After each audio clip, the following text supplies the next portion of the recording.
Welcome to this edition of Columbus Connection. Hi, I'm Michael King, setting in for David Brett. And of course, this is October, and there's a lot of things going on, and we're going to be talking about it. Right here in the studio, we have guests from the Domestic Violence Roundtable. Am I correct? That's correct. We're going to let you introduce yourselves and tell us a little bit about yourself. Well, good afternoon, Mike. We're glad to be here. I am Annie Davis. I am the Vice Chair for the Domestic Violence Roundtable, and this is Felicia Belk-Rump, also from the Domestic Violence Roundtable. She is our treasurer at this time, and we are here today to talk a little bit about what domestic violence looks like, what resources we have in this community, and how we can end this tragic events in our home. Well, of course, this month we're talking about, this month is Domestic Violence Roundtable. What exactly is the roundtable? Is it a group of people sitting around the table? Or tell us about that. Well, Mike, it is a group of folks around a table talking about what is really going on, how we can spot the gaps that are happening. People do not feel like there are resources. They don't feel like there's a support system. When we're talking about domestic violence, we're talking about something that has been a very private affair. But now we are here as a roundtable that includes the police department, the mayor's office, the solicitor's general office, all of our agencies to include Hope Harbor, that are at the same table looking at how it occurs, when it starts, because a lot of us might think that it only starts when you're pushed or you're shoved. But domestic violence, which is also called intimate partner violence, starts when someone puts you down, when someone is name calling you, when they take your voice away. So we're here to help people understand exactly what domestic violence looks like and how you can prevent it from happening in your own home. And that's a good idea to do that, because when you think about the term domestic violence, normally you think male against female. Absolutely. But it also includes children. Absolutely. Vice versa, female on male. Female or male, and it also includes same-sex partners. So when we start talking about domestic violence, everybody thought about you have to be in the same house. But we're also talking about intimate partner violence. So if you're in a relationship with someone else, a close relationship, it's also included. Mike, one of the things that we also want for Georgia to understand is that teen dating violence is #1 in Georgia. We rank #1. That's not a good place for us to be. So that means that our young children are beginning to be desensitized about what violence looks like. Let's make it really clear. Domestic violence, intimate partner violence, teen dating violence, it's violence. And we have to start from that perspective. So if you are taking away the rights of someone else, you are in a violent relationship. October is Domestic Violence Awareness Month. It is. So there's a lot of events that's going to be going on that you want the public to know about. First of all, last night we had, well, actually Tuesday night, that you was at the city council meeting and received a proclamation. So let's start talking about some of the other events that's going to be coming up that you want people to know about, participate in, and give them information, how they can find more information or attend. Okay, Felicia will help us with that. Right. Some of the events that we have coming up, the next event actually we have coming up is October 8th. We are having our signature event. The Domestic Violence Roundtable is hosting a candlelight vigil in partnership with Hope Harbor. The walk starts at 5 o'clock is when registration begins at Broadway on Countries.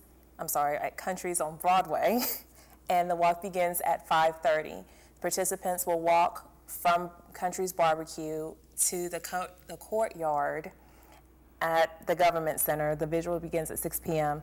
On October 15th, we will host a lunch and learn at the Columbus Public Library, open to the public for anybody that wants to stop by, getting information from Hope Harbor, talking about domestic violence and interpartner relationships. On October the 22nd, we will host an On the Table at the Mildred L.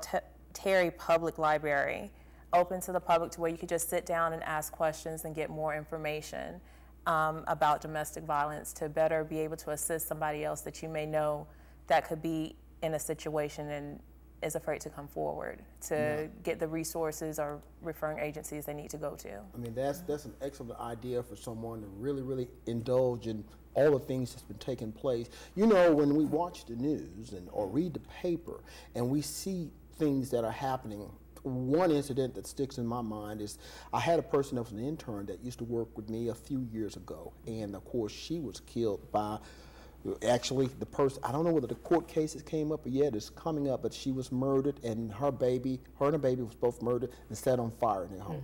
And of course that's one incident that stands out, but there are so many other incidents that when you think about it, it's domestic violence. Absolutely. And you just shake your head and say, how could a person, what mindset do they have to do something that heinous to someone? Absolutely. Now, let's talk about the domestic violence lunch and learn. That's going to be, again, at Hope Harbor? Hope Harbor is presenting the information at this Lunch and Learn. If you are interested in participating in the Lunch and Learn, you can contact me at 706-649-7499, extension 7493. We're catering Ruby Tuesdays lunches, so you need to get with me in order to purchase a lunch, or you can bring your own lunch if you so choose. At that particular time frame, we have the option, if you want to become a member of the Domestic Violence Roundtable, you can do so then, as well as any of the other events that we are hosting. You can, again, call me, or you can send me an email at pbelk@glsp.org. All right, now also the Hope Harbor Walk to End Domestic Violence. Okay, how many people are you expecting? Has that been successful in the past?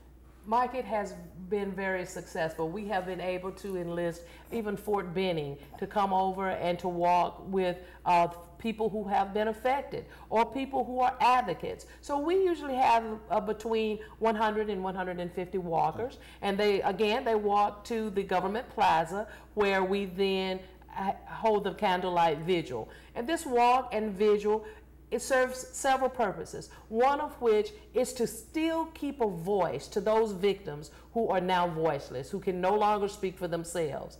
Two is to celebrate anyone who has survived and are now thriving due to domestic violence incidents in their own home. And three, of course, always is to educate. Educate people to what it looks like. Educate people to how to handle those kinds of situations. Look for the red flags. Because a lot of times when we get into relationships, we think, oh, well, maybe they will change. You know, he or she, they will change. But just to look for those red flags, and more importantly, how to get out of that unsafe situation. You know, several years ago, I had the opportunity to meet and talk to Stephen A. Smith from ESPN, and he had made a statement about people that may be involved in domestic violence is to just basically be quiet and try to get out. Well, he caught a lot of slack. I think people interpreted that the wrong way, and he was actually suspended by Disney for making that statement. And I happened to be with him when he got that call. I couldn't believe that. Wow. And I guess the question would be, if someone is maybe involved in domestic violence in terms of having someone, you know, perpetrating violence on them, you've already said try to get out. Immediately, what should they do? Well, the one thing you want to do is come up with a safe plan. Hope Harbor is a great resource here in our community that helps people decide what is immediate danger and what kind of resources we have out there. I would say to anyone, if you are in immediate danger, 911 is your first resource. But if you're in a situation and you have questions or you're unsure, Hope Harbor is our resource here, or the 1-800 number, which is 1-800-33-HAVEN. That's 1-800-334-2836. They have operators 24 hours, 7 days a week that can help you determine what to do next in your life. Not only if you are a victim, but if you know of someone that may be a victim, they should make that call. Absolutely. Because the statistics say that 1 in 5 women and 1 in 7 men have been exposed to some significant or severe physical violence. So now when you sit in any room and you have 6 or more people, you probably know someone, your brother, your sister, someone that you may sing in the choir with, someone that you work with that may be a victim and unfortunately sometimes a perpetrator of domestic violence. Well, again, people, this is Domestic Violence Awareness Month here in October, one of the events that is going to be taking place that we're going to talk about. And again, the events will be October the 8th. Yes. And October the 15th. Yes. And October the 22nd. We call these Education Tuesdays. So if you forget all of that, every Tuesday of October, we will host an event somewhere in the city related to domestic violence education. Anything else that we want to add to that? We would just like to say that if you miss all of these events, we meet every second Wednesday of the month at the public library. Our meetings are free. They are open to the public. We encourage you, we challenge you, we invite you to come and join us as a member or as a visitor. Every second Wednesday of the month at noon, public library. All right, then. Well, don't go nowhere. We got more events coming up in October that we're going to tell you about. So we'll be right back on this edition of Columbus Connections. Don't miss the annual Tuskegee Morehouse Football Classic, featuring the Morehouse Maroon Tigers versus the Tuskegee Golden Tigers. This is a catfight you don't want to miss. Saturday, October the 12th at the A.J. McClung Memorial Stadium. Kickoff time is at 2 p.m. Be sure to check out all the classic events, including the classic cocktails and networking. Don't you dare miss the classic parade, tailgating, and one of the largest vendor fairs around. That's the annual Tuskegee Morehouse Football Classic, the granddaddy of them all. Welcome back to Columbus Connection. I'm Michael King again, sitting here for David Brett. And of course, we're talking about October and all of the events that's going to be taking place. We just talked about the Domestic Violence Roundtable Awareness Month, but October is also another special month, and that is the Tuskegee Morehouse Classic. Man, I tell you, you can't get enough of this. At least I can. There's so many things that's going on, so many fun events, and it's all for a good cause to raise money to get kids in college, but get them out of college also. My guest here is my good friend, Mr. Douglas Troutman. How you doing, buddy? Doing great, brother. Doing great. Well, let's jump right in here. All right. Because you guys were at council meeting the other day, so that's to start this thing off. You were not only were council meeting here in Columbus, but also in Phoenix City. That is correct. This is a Tri-City thing. It's not just a Columbus thing. This is for people in the surrounding area. Fort Benning, Phoenix City, Smith Station, Columbus. So Harris County, everywhere. I mean, people, you know, people love this event. Let's jump into what we got coming up here Sunday. Okay, we got Sunday is our official kickoff. And we always start our week off with a worship service. And this year we'll be at the wonderful place of Bellwood Baptist Church. Wow. So they are the selected church for this year's Classic kickoff. So the Classic committee and members of the Alumni Association are invited. And the public is welcome to come and worship with us on behalf of Tuskegee Morehouse Football Classic. This is the 84th Tuskegee Morehouse Classic for 84 years. Yes, we're first of all, we're very proud of the fact that we are 84 years. I'm a native of Columbus, born and raised in Columbus, went to Forest Road Elementary, proud graduate of Carver High School, and I've been to many of these games growing up, and it's very important for the people of Columbus to be able to understand that looking at Dallas, New York, Chicago, for 84 years we've been right here in Columbus, Georgia. That says a lot. And, you know, a lot of these larger cities are trying to attach themselves with these classic games, the HBCU classic games, because it's such a moneymaker for the city. Let's talk about the economic impact that it has on Columbus, Georgia. Glad you brought that up. Two locations that I'm very proud of. First of all is the downtown Columbus Marriott, which we have dubbed the official Morehouse headquarters. That's where the Morehouse football team stays at. That's where our alumni stay at. That's where the college presidents stay at. And the DoubleTree Hotel is the Tuskegee headquarter hotel. That's where their football team stays at. But at DoubleTree, we probably take up about 70 rooms. Wow. At the Marriott, we just own the Marriott. Between the football rooms and the guest rooms, Houlihan's benefits from it. So it's just a great atmosphere to be to come. And then the location, can't beat the location for the Marriott. It's right down the street from the stadium. Okay, on Monday, tell us what's happening on Monday. Well, Monday our office is open, which is on 1170 Brown Avenue. You can go in and register for vending. You can go and register for tailgating. You can also register for the golf tournament that's rapidly approaching.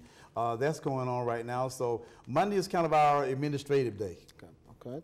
And on Tuesday, Tuesday we have our revered college recruitment dinner, which will be at the Civic Center this year. Okay. Naya Moore is the chairperson of that. We invite special kids from the Bi-City area to attend this, and last year that number exceeded 100, which was the largest number of student interest that we've had to come, and they'll be able to come to dinner, hear a couple of speeches from the chairperson, and eat a very nice dinner. And you have people there to talk to them about going to one of Morehouse, Spelman, Tuskegee, and give them some, I guess, some advice or maybe some tips on what is required. One of the major things that kids need to understand is the application process. You need to start early. By starting early, you get in with your application, and the biggest thing with financial aid, with the HBCU schools is the financial aid piece. We have contacts there at the schools, and by you coming to our table and showing a serious interest in applying to one of the HBCU schools, we can help maneuver you through the application process and the financial aid process. Wow. And that's very important. And that's very important. And this dinner serves as a springboard to be able to give you inside view of what applying to these schools is all about, and being able to get accepted, and what are the timetables. Okay, so that's going to be Tuesday night at 7 p.m. at the Civic Center upstairs. Hospitality room. Okay, let's Wednesday. Wednesday, that's a fun day for me. I love going to the media day. Our media day will be very exciting. It will be, once again, the hospitality room at the Civic Center. It starts at 12 o'clock. For all the interested media people, that's when they are given their credentials at that meeting.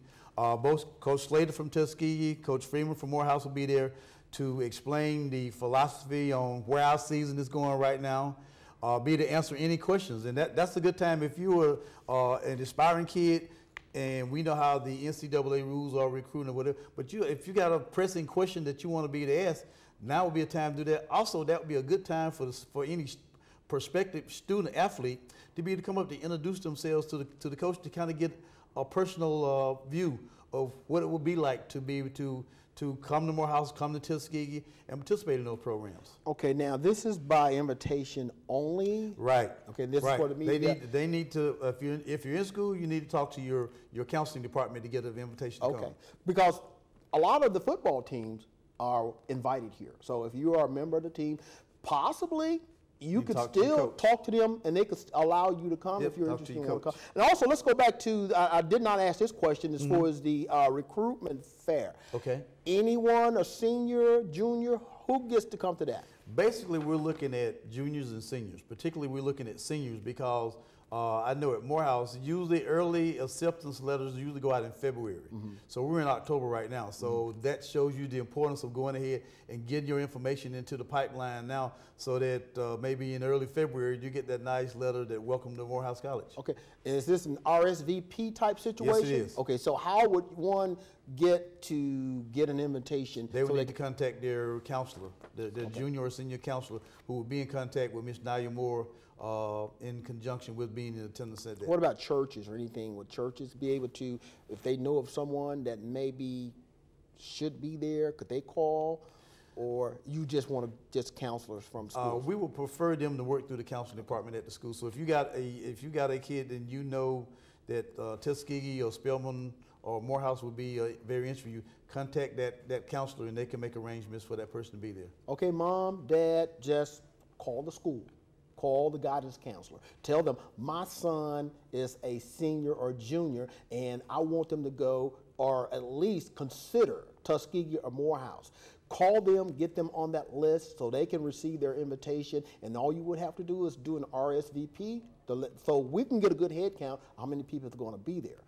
Okay, we're going to move on over to, let's see what we got here. We got the Thursday Classic Cocktails and Network. At Sweets, yes. That's an opportunity for you to come out to be able to meet our alumni associations, once again get some insights into the school, but at the same time be able to meet fellow entrepreneurs or business people in the community in a social setting to start enjoying the flavor of what the Classic is bringing. And this is going to be at the Sweets. At the Sweets. Now, who is this for? This is for everybody. This is for everybody. This is for the There's an age limit to this because it's going to be at the Sweet. I think they serve Right. alcohol. Right. So this is for adults. No, this is an adult event. This is an adult event. Young adult event. Okay, Young, and plus- you're young professionals. Plus, if you're an entrepreneur and you want to sort of spread your business out, you can pass out cards and get to meet people, and you never know. You never know where your blessing may be. Exactly. So this is, again, will be at the, I think they're going to probably have jazz music or something playing Yep, because they jazz always have music. live entertainment. Right, That's yep. going to be great. And cocktails. Yep. Classic cocktails and networking. So it'll be some appetizers and drinks and, well, we don't know. We're gonna say maybe Kool-Aid. So, but afterwards, I understand you guys are gonna be going to see the UFC fight that night? That is, I just left the box office, and Columbus is really embracing this. Wow. This is something, first of all, this is something that's never been to Columbus. I know. So I know. we as the people here need to come out and take advantage because this sets the precedence for future Right, events coming right. here. But so far, the box office said the interest level is very good, and they're bringing, for those people who are into it, a lot of fighters, and particularly if you're in Fort Bend, understand the soldiers are really into this. Mm-hmm. Go down and get your ticket and make sure you're in the place. Okay, let's go on to, let's see, on Friday. Friday morning. Okay, the golf tournament. Friday morning is a buffet of events. First of all, if you're a vendor or if you're a tailgater, that is your time to shine. Okay. Vendor setups. Starts The at what time? tailgaters will be there like 7 o'clock in the morning. The vending and the tailgating at the stadium will take place. Now, you should have already, if you haven't, call about renting spaces for tailgating because they're going to go fast. So, you can, if you don't know anything, call 311. I don't quite have the number for the Civic Center, but if you call 311, very simple, they can give you all the information in terms of how to go about getting space for a tent for tailgating or even for your vending or whatever you need. Just go on Tuskegee-MorehouseClassic.com. All the information, they can register right there online, and all the information right there, Tuskegee-MorehouseClassic.com. Very good, very good. Okay, so what else we have? And then the big event is the Franklin Douglas Charity Golf Tournament. Wow. This is our 20th annual golf tournament. This is the second largest participating one-day event in Columbus. We're going back to Bull Creek. Okay. We've been at Bull Creek this is our 20th year. We've been to Bull Creek 17 out of the 20 years. And we're going back to Bull Creek. Chester's is providing a hot buffet lunch. Wow. It is a two-man team. You can go on our website, Tuskegee-MorehouseClassic.com to register, or if you're like some golfers who are still on the fence, we will take you as walk-up traffic on that Friday morning. It's $150, two-man teams. We got 3 flights. If I can mention those 3 flights. First of all, if you're under 65, you will participate in the Franklin Douglas flight. If you're over 65, you participate in the John Allen flight. Okay. And if you're under 65 and over 65 as a team, you're playing the Michael Bellamy flight. So we got a first and second place awards for all 3 flights. We got a great gift bag. We got a really nice, we probably got the best gift. We got a really nice Tuskegee, this logo on a black towel this year. That should be so much fun. It's part of the gift bags. So come on out, enjoy yourself. It'll be a great time. We got food. We got non-alcoholic beverages. We got alcoholic beverages. We got Rivertown GMC is providing a vehicle, and Mercedes. So you got 2 opportunities for hole-in-ones on the back. Hole-in-one? Oh, yeah, we did that. For those golfers who are still trying to warm up, we will be playing the West Coast. The West Coast at Bull Creek. So when you go out, that's where you want to be practicing at. Well, I'll tell you, I'm probably one of the worst golfers in the world. But I tell you what, it's so much fun. It's so enjoyable, and this is for such a good cause. Yes, it is. Now, I understand, before we get into our last day, for people who may not participate or may not be going to the games, you guys have ways that you could still donate and help out in this great cause? Our chairperson has orchestrated us with we got a cash app. It's TUMHclassic.com. And you can go in that cash app and make a contribution of $5, $10, $500, $1,000. I mean, and here's the beauty of this. Any donation is good. Any donation, if it's $1, $2, $3, $4, they adds up. So, again, give them that information how they can do that. That cash app again is TUMHclassic.com, and you can contribute to that because one of the most important things that people need to understand about kids in college is, and our alumni association gets bombarded from year to year with it, is this money will help a kid buy a meal ticket, right? Purchase books, maybe contribute to that they're short on their room and board, or just general tuition money. This money really goes toward really getting them out of the hole.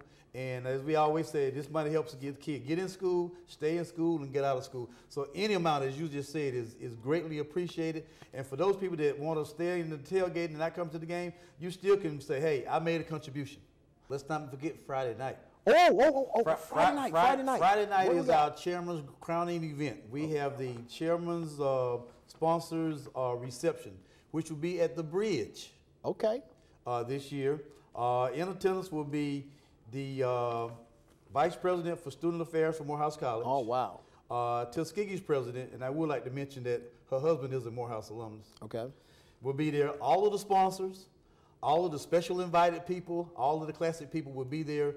Roz is doing the food and beverage for this event. This starts at 7 o'clock at the Bridge on Friday night. Now, let's talk about the Bridge. The Bridge, the Bridge is the 14th Street Bridge. That's correct. That goes from Columbus to Phoenix City. The bridge is not a club, it's not a building, it's the 14th Street Bridge. So all you have to do is show up. No cost for admission. Well, you need that invitation. You have the invitation? It's by invitation. Okay. I did get an invitation, so I know I'm there. I don't know about everybody else, but I got an invitation. We'll speak to your boss. Okay, all right, okay. All right, then now let's move on to Saturday. Oh, Saturday is D-Day. Okay. It is TM Day. We will start off with probably the greatest parade in Columbus history, the Tuskegee Morehouse Football Parade. And this year, we've got 3 interesting additions to why you want to come to the parade. Number one, thanks to David Broadcasting Company, Tom Joyner, who is an alumnus of Tuskegee, will be in the parade. Wow. He will be in Columbus, waving, taking pictures, taking whatever. But thanks to David Broadcasting Company, he will be in the parade. Good. The other 2 major things is, for those people who've been coming to our parade and parades, one of the transitions now is you see a lot of cars. Well, we're bringing old school back. Miss Maroon and White, Morehouse College. Miss Tuskegee will be on floats this year. They will be decked out in floats. So those are 3 good reasons why you want to come. You want to see the ladies on the floats, and you want to see Tom Jones bald head. After the parade, we've got another great opportunity thanks to Headquarter Nissan. Okay. And Sports Vision. My boy, DJ and Dale. DJ and Dale.